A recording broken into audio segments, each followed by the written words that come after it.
Let's explore the powerful Element Properties panel, your central hub for managing HTML elements. First, select the poem's H2 title on the page. Now let's open the Element Properties panel.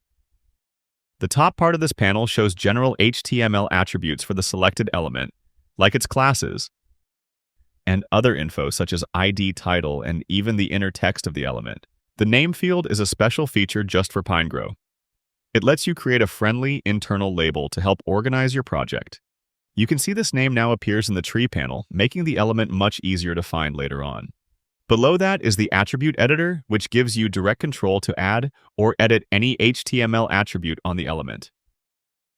Now for the exciting part. The bottom section is filled with smart visual controls. These controls are context-aware, showing options specific to the selected element and your project's framework, which in this case is Bootstrap 5. This feature is a huge time saver. It allows you to visually edit elements without having to memorize hundreds of different utility classes. Let's try it out with text color. As you hover your mouse over the different options, you'll see a live preview directly on the page. This makes it easy to experiment with different looks before you commit.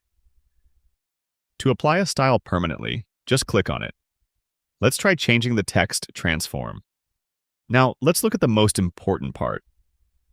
Watch how the classes at the top change as we use these controls.